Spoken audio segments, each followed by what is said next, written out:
Welcome to Ireland. This is amazing! Lady, you've got to see this.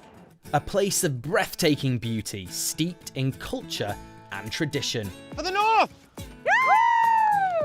And home to some of the best booze on the planet. Got a bit more of a creamy froth on mine than you two. My head's bigger. Cheers. Sláinte. I'm A.D. Smith. Stirred, Okay. not shaken. Yeah. And I'm Helena Nicklin. So John smells quite fruity, whereas Brian is a bit more earthy. Use it as a seaweed feather boa. I can see that catching on. We're drinks writers, presenters and podcasters, I can taste bog. and we're going on a road trip Do you know that term blind drunk? Yes. to discover all that Ireland has to offer to a hungry and thirsty traveller. So how many barrels are in here then? We've 1.8 million barrels. And I can taste it. Yep, But you didn't eat one yourself, so should that's I? because it's poisonous. Along the way, we'll be joined by fellow alcohol enthusiasts, Beth Brickenden, Brilliant job, guys. Thanks, Beth. And Yolanda Shed Osagaday. I think we're doing pretty good at this. There's never been a more exciting time for Irish food and drink. We use local Irish ingredients and given Japanese technique. and we'll be delving into its gastronomic and libacious delights. That little burst of spiciness. Bang, it's yeah, there that's now. right. One bite, Down in one. Cheers, my Cheers. friend. And one sip Might have a bit of cream on your face there. It happens. Enjoy. at a time. Sláinte.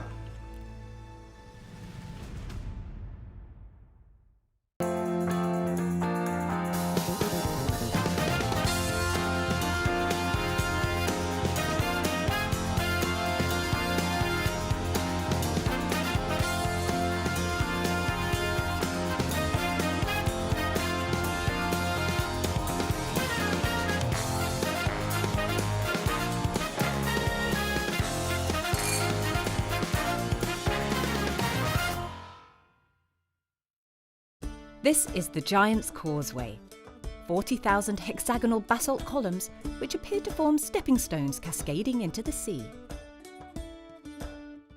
Legend has it that they are the remains of a causeway connecting Ireland to Scotland, built by Irish giant Finn McCool. Where better for us to meet a giant in the drinks world, wine expert and Celtic goddess, Beth Brickenden. Hello. Hello. Céad míle fáilte. Thank you very much. Welcome. What a place to start our I journey. know. It's so good to have you with us. Gosh, guys, I'm really excited. Hope you're thirsty. Oh, I have a thirst on me indeed. That helps. Gotta Excellent. help. Shall we begin our journey? We shall. We shall. Our grand tour will take us all over the Emerald Isle. But from our starting point at the Giant's Causeway, for this first leg, we'll explore Northern Ireland. Oh, row the rattling bog down in the valley, oh. Oh, row the rattling bog down in the valley, oh. And on that branch there was a limb, a rare limb, a rattling limb. Limb on the branch, and the branch, and the tree, and the tree, and the hole, and the hole, and the bog down in the valley, oh. But before we get to the booze, there's something I have to do. Northern Ireland is blessed with some stunning scenery. And in recent years, locations across this iconic landscape have been streamed into millions of living rooms across the world. Can you just pull over a sec? Yeah, sure. Thanks to a certain hit TV show.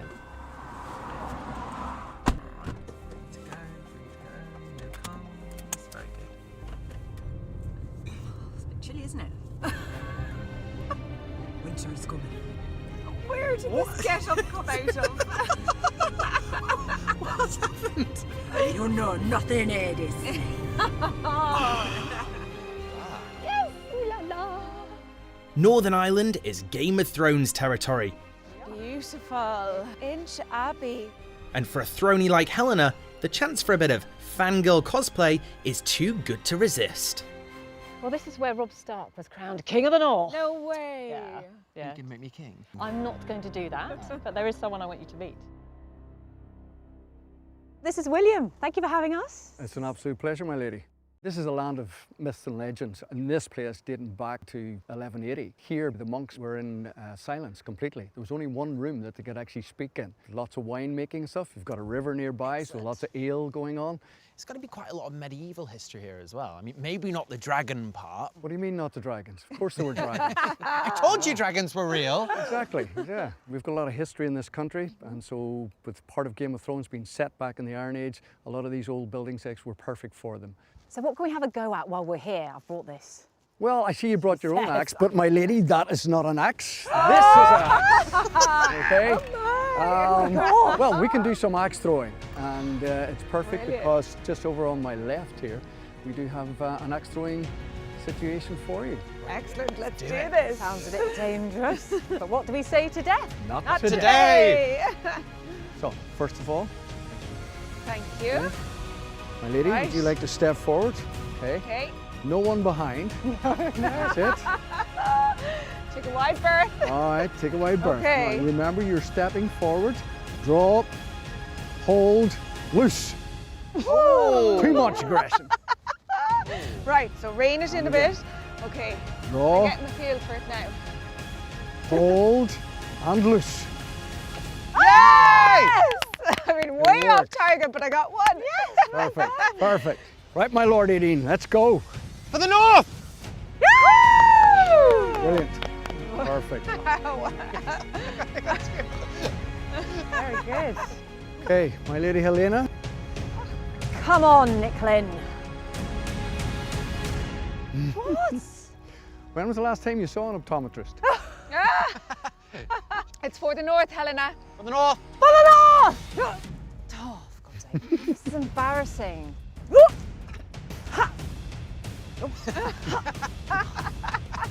Oh, Come on. Ha! Ha! Ha! Ha! Ah!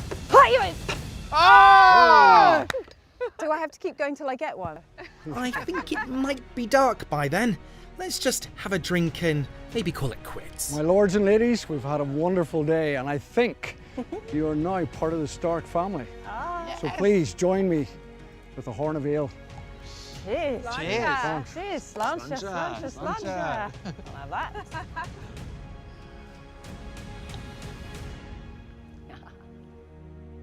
From the realms of dragons and krakens, we're heading south to Cullowen Distillery to seek out a distinctly Irish drink, also steeped in myth and legend. do you know that term blind drunk? Yes. So I'm familiar with it. But I wonder if the term blind drunk comes from poteen. We're going to have to ask that, I think. do. Poteen is an ancient Irish spirit, traditionally homemade by farmers from leftover crops and grain in makeshift stills. But at up to 90% alcohol, often of questionable quality, this unregulated moonshine became notorious as Ireland's most illicit drink. In recent years, however, it's enjoyed a mini revival, thanks to passionate potchin purists like Brendan Carty at Small Batch Distillery, Cullowen. Hello! How you doing, How you Eddie? doing? About to delve into a little bit of ancient heritage spirit know-how of Ireland, aren't we? Yes, please. Poteen is basically the mother of all whiskies. Poteen predates whiskey. It was like a currency in Ireland. It was medicine in Ireland. It was part of who we are. It's a big part of our identity. And sadly, it was pushed underground. It became outlawed with the formation of excise duty in about 1661, right up until 1987 when it was finally protected with EU status. So you could say in a way it was illegal from 1661 until 1987 almost. I think you must be burning with potching questions I as well. can't wait because it still feels quite like naughty, you know, for me to Yeah. come here. Because the last time I would have had poteen was when it was illegal. It was all like, oh, we've got some poteen, and it was in dodgy old Lucasade bottles with the labels taken off, sort of thing. That's right, that's right. Yeah. Some of it was really good and some of it wasn't so good. This is really exciting to be here and see everything in action and see you in action. No, thanks very much. What we've got here is like Ireland's smallest distillery almost. So what you have is a glorified poteen plant. Yeah. So everything's made from start to finish and you can see it right in front of you. Do Fantastic. you want to try it out? Absolutely. I wouldn't try it just yet unless there's a drop of water in there because Right. it's pretty strong. Unless you're a hardened drinker, you can try it. Let's see how we get on. Keep her away from naked flames. I think you're far too used to spirits. I know, is it really dying? I kept such a straight face. Inside, I'm dying. Oh, Helena, you have to try it. Go on. always It's up for it. incredible. Some amazing spice in there as well. The balance is incredible. It's really aromatic. It is indeed, yeah. It's known as pot still spice. Really spicy on the palate. It comes from unmalted barley. You do realise this is at about 60%, and you guys are just drinking this as if it's... You've got our numbers. Super strength poachine was once rumoured to make people blind. There were even stories of barns exploding due to dodgy distillation. But I'm sure that won't happen today, even with us lending a hand. So these are oats. Beautiful things, full of lovely oaty creaminess, custard, yogurt notes. you. So in order to get that from starch into sugar, germination has to happen. And in order to stop that germination, we got to kill it. We basically put fire beside it and dry it out. Gosh, that is toasty. It's warm in there, isn't it? Right. I'm going to get stuck in. So. Come on then, woman. Do it. Missed a bit.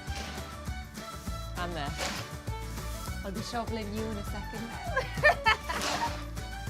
Okay. I've got the much easier job.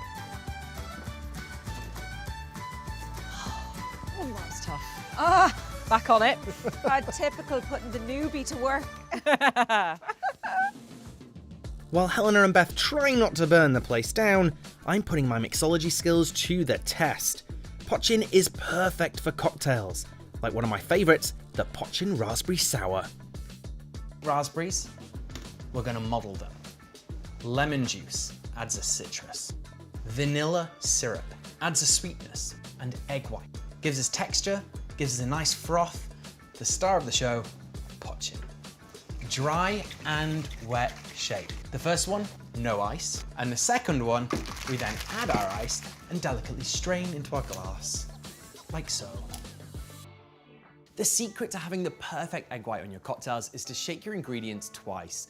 Firstly, a dry shake with no ice, and then a wet shake with ice. Follow this advice and you'll have the perfect texture every time. And if you're vegan, just use chickpea juice instead. Some rock we have here, huh? It's known as a dolmen. It's actually a megalithic tomb. So there's been people here for millennia, and these are some of the earliest structures they built. Gosh, you can feel the energy of our ancestors, Helena. What are you doing? Oh, hello. You're right there. Have I saved you at the right moment? Thank God you're here. Well, I have a little treat for you all. I've been working very, very busily up at the distillery, making 80s Poachin Raspberry Sour. Yum. So pretty. The Thank colour you. of that. Oh, the cocktail. You're right. Well, cheers. Cheers. To our first day in Ireland. Sláinte. Sláinte. Sláinte. Oh.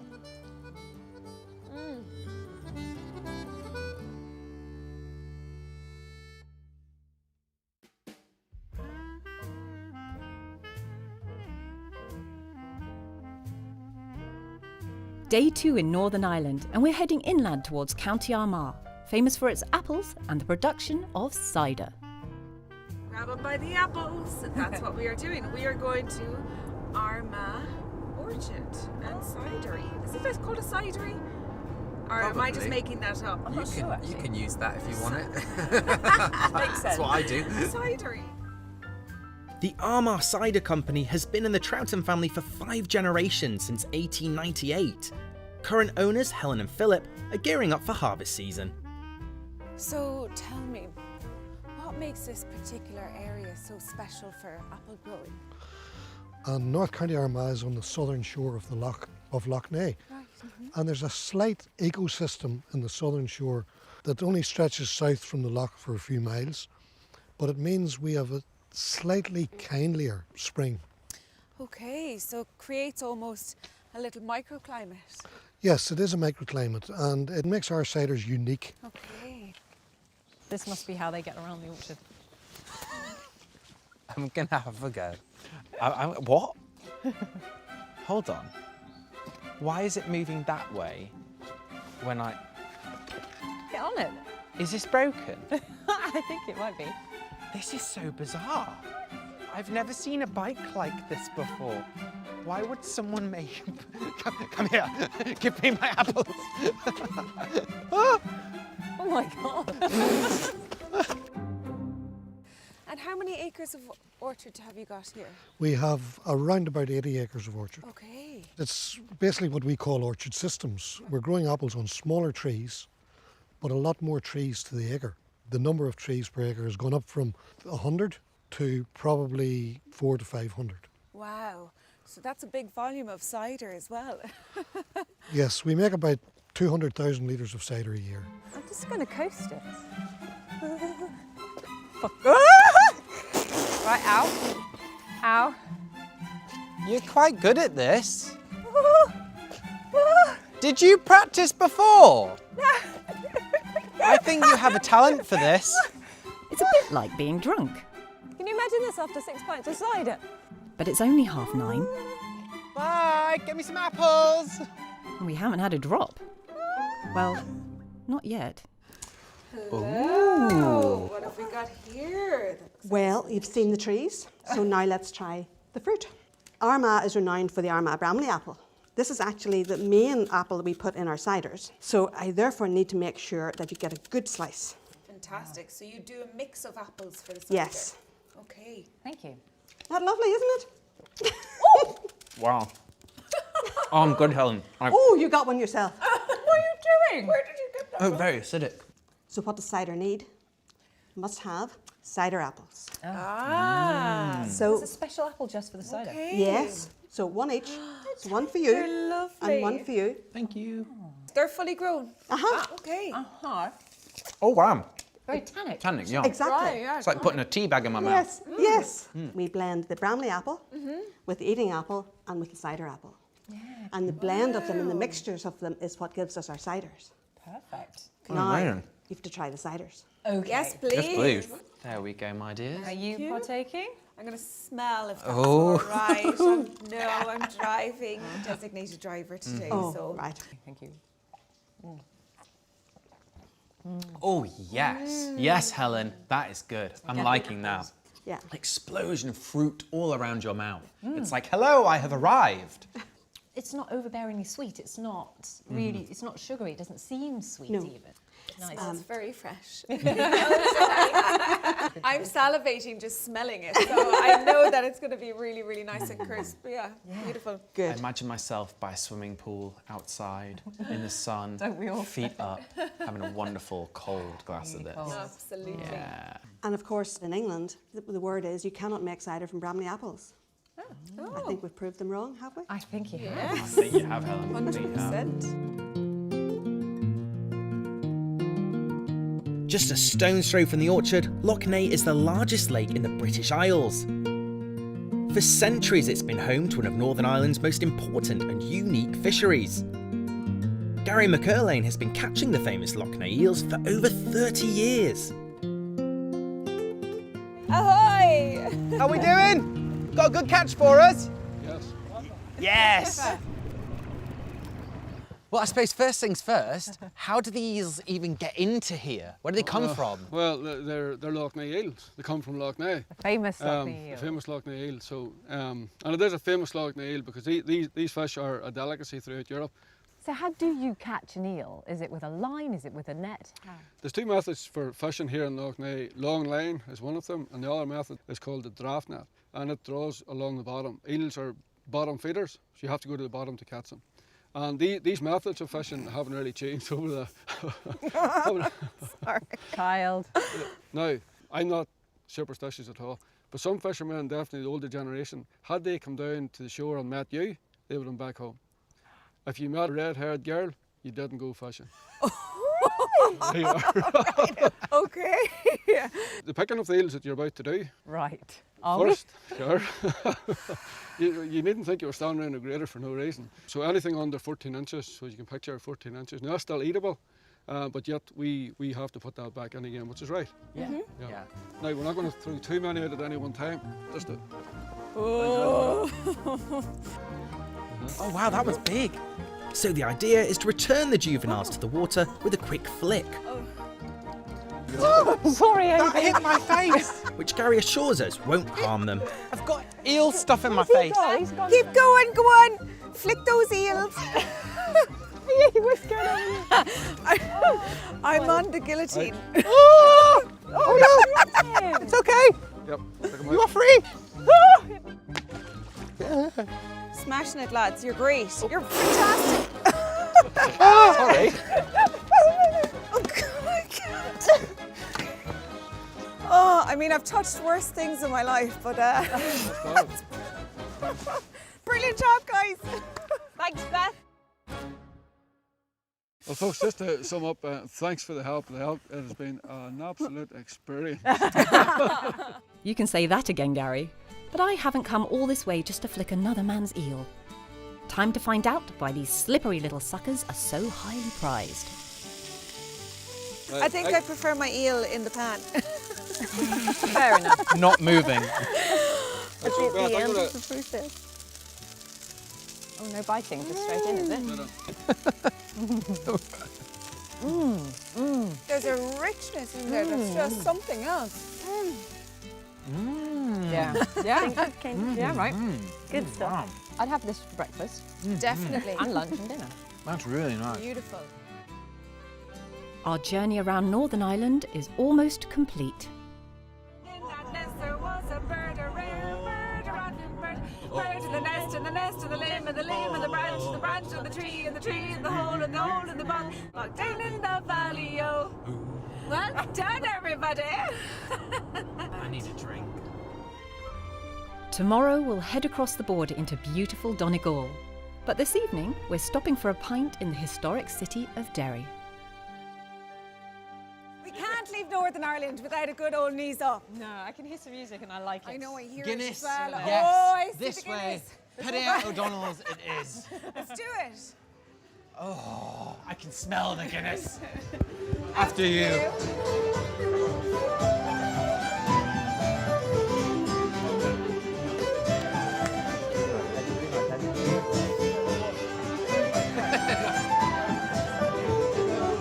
Right, so when you drink, you have to get between the hard and the Guinness. Yeah. Your first sip, okay? All right. Slow jab.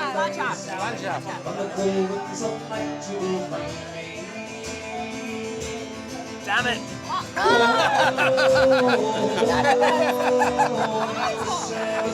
So far on.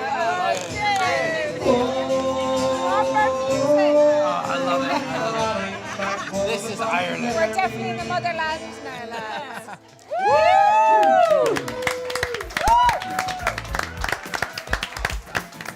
Next time, mussels. Do you ever find that your hair gets in your face when you're out at sea? Not really. Monkfish. He's moving. Seaweed Like, get it all over you and put it on your neck. A lovely view. This is amazing. It's quite tranquil, giving the ocean a little haircut. and coffee. You might have a bit of cream on your face. It happens.